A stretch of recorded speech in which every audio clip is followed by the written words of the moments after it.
नमस्कार साथियों, आपका स्वागत है मेरे यूट्यूब चैनल पर।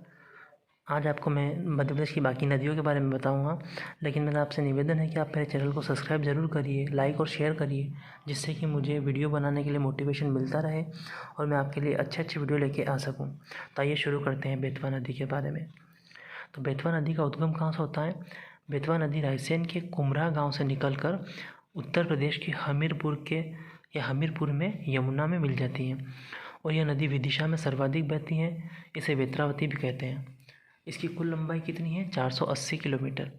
इसकी सहायक नदी जो है बीना, वो सागर जिले के समीप या सागर जिले के पास एक ऊंचा खड़ा जलप्रपात बनाती है, जिसका नाम है भालकुंड जलप्रपात, और उसकी कुल ऊंचाई कितनी है? 38 मीटर। और प्रदूषणता के आधार पर अधिक प्रदूषण के कारण इसे मध्य प्रदेश की गंगा कहा जाता है। और बेतवा और केन नदी की जो लिंक परियोजना या बेतवा केन लिंक परियोजना भारत की पहली नदी जोड़ी परियोजना है, ठीक है। और यह मध्य प्रदेश की 5वीं सबसे बड़ी नदी है। और बेतवा नदी को अलग एक और फैक्ट है आपके लिए, बेतवा नदी को बुंदेलखंड की जीवन रेखा कहा जाता है, ठीक है दोस्तों। ऐसा प्रश्न आ सकता है कि बुंदेलखंड की जीवन रेखा कौन सी है? तो इसका उत्तर होगा बेतवा नदी। और शिप्रा जो कि मालवा की गंगा कहा जाता है। और तवा नदी के बारे में अपन पढ़ेंगे। नर्मदा और तवा के संगम पर मांधार जलप्रपात बनता है। और मध्य प्रदेश का सबसे लंबा पुल या बांध 1322 मीटर लंबा है, इसी नदी पर बनाया गया है होशंगाबाद में। और सबसे बड़ा रेलवे जंक्शन जो है मध्य प्रदेश का वो है इटारसी। ये आपके लिए फैक्ट की चीज़ें हैं दोस्तों। अगली नदी है बीहड़ नदी। मध्य प्रदेश का सबसे ऊंचा जलप्रपात, जिसे चचाई जलप्रपात बोलते हैं, इसी नदी पर बना हुआ है, जिसकी कुल ऊंचाई है 130 मीटर या 430 फीट। और ये कहाँ बना हुआ है? रीवा के निकट। और चचाई जलप्रपात को भारत का नियाग्रा भी कहा जाता है। ये प्रश्न आ चुका है कि भारत का नियाग्रा किसे कहा जाता है? तो भारत का नियाग्रा कहा जाता है चचाई जलप्रपात। अगली नदी है वैनगंगा नदी। इसे प्राणहिता के नाम से भी जाना जाता है। और इसे कहाँ प्राणहिता के नाम से जाना जाएगा? वर्धा और वैनगंगा नदी के संगम पर जाना जाता है, ठीक है। और यह इसी नाम से गोदावरी नदी में मिल जाती है। अगली नदी है माही नदी। माही नदी जो है कर्क रेखा को 2 बार काटती है, ठीक है। और सिंधु नदी जो है वो अशोकनगर और गुना को समद्विभाजित करती है, ठीक है दोस्तों। फैक्ट की चीज़ें इंपॉर्टेंट है, आ सकती हैं दोनों चीज़ें, आप ध्यान से पढ़िएगा। अपन पढ़ते हैं नर्मदा के किनारे कौन कौन से नगर या शहर हैं। कुछ चीज़ें याद रखने जैसी हैं, कभी भी पूछी जा सकती हैं।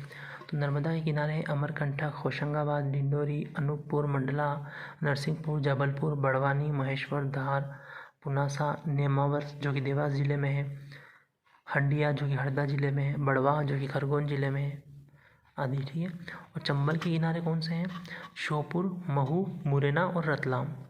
बेतवा के किनारे सांची, विदिशा, गुना और ओरछा। ऐसा पूछा गया है कि ओरछा किस नदी के किनारे स्थित है? तो इसका उत्तर होता है बेतवा नदी। ये पूछा गया क्वेश्चन है।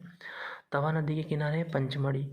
और ताप्ती नदी के किनारे है मुल्ताई और सूरत। दोस्तों कुछ फैक्ट की चीज़ें पढ़ लेते हैं अपन नदियों से संबंधित, कि वैनगंगा जो है दक्षिण की ओर बहने वाली मध्य प्रदेश की एकमात्र नदी है, ठीक है। वैनगंगा नदी मध्य प्रदेश की एकमात्र ऐसी नदी है जो दक्षिण की ओर बहती है। और राज्य की प्रथम विद्युत परियोजना कौन सी है? गांधी सागर परियोजना, चंबल नदी पर बनी हुई है, ठीक है। और हनुवंतिया टापू जो कि हरसुद खंडवा में है, मध्य प्रदेश का प्रथम जल पर्यटन स्थल है, ठीक है। और सोन नदी की बाढ़ अधिक विनाशकारी होती है, ठीक है। क्यों होती है? क्योंकि इसका ढाल तेज और घाट चौड़ा है, ठीक है। और टॉन्स नदी का उद्गम कहाँ से हुआ है? तो ये 3 नंबर में पूछा हुआ क्वेश्चन, इसको याद रखना आप। टॉन्स नदी का उद्गम कैमूर श्रेणी के तमसाकुंड नामक जलाशय से होता है, ठीक है। और यह इलाहाबाद के निकट गंगा में मिल जाती है। इसकी कुल लंबाई कितनी है? 265 किलोमीटर, ठीक है दोस्तों। और ओंकारेश्वर एक नदी द्वीप है। इसका नाम राजा मंधाता के नाम पर मंधाता द्वीप पड़ा था। ये क्वेश्चन पूछा गया था कि ओंकारेश्वर का एक और नाम क्या है? तो इसका मंधाता द्वीप नाम है, ठीक है ना। अब अपन पढ़ते हैं मध्य प्रदेश के कुछ जलप्रपात जो नदियों पर बनाए गए हैं, ठीक है। सबसे पहले नर्मदा नदी पर कौन कौन से बनाए गए हैं? नर्मदा नदी पर बनाया गया है तो कपिल धारा जो कि अनूपपुर अमरकंटक में है, दुग्ध धारा वो भी अनूपपुर अमरकंटक में है, धुआधार जो भेड़ाघाट जबलपुर में है, मानधार और जो है हंडिया और बड़वा के मध्य, दर्दी ये भी हंडिया और बड़वा के मध्य है, सहस्त्रधारा कहाँ है? महेश्वर धार में, ठीक है। और इनकी लंबाई ऊंचाई आप देख लेना। चंबल नदी पर बनाए गए जलप्रपात कौन से हैं? चुलिया जलप्रपात जो कि बेसरोडगढ़ चित्तौड़ में है, पाताल पानी या झाड़ीदाहा ये इंदौर में है, ठीक है। और बीहड़ नदी पर है चचाई जलप्रपात, भारत का नियाग्रा कहा जाता है जिसे। इसकी कुल ऊंचाई है 130 मीटर या 430 फीट जो कि रीवा में है, ठीक है ना। रीवा के निकट। और पंचमढ़ी जो है पर्वतीय क्षेत्र, उसमें भी 3 जलप्रपात है। कौन से? इसकी एक ट्रिक है, इसका ट्रिक है अडर। अडर मतलब अ से अप्सरा, ड से डचेस, ड से डचेस और र से रजत या सिल्वर फॉल भी कहा जाता है इसे, ठीक है। और बीहड़ नदी पर 3 जलप्रपात और हैं, बहुटी जलप्रपात, केवटी जलप्रपात और पूर्वा जलप्रपात। ये तीनों भी रीवा के निकट है, ठीक है।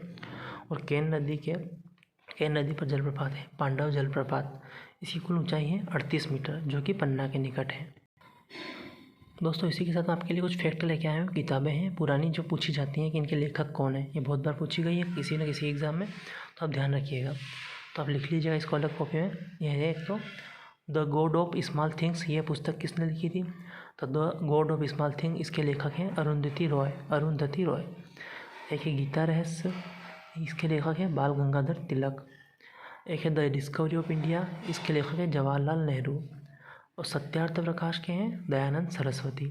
द स्टोरी ऑफ माई अनुभव विथ सत्य, यह है गांधी जी की, ठीक है, महात्मा गांधी की।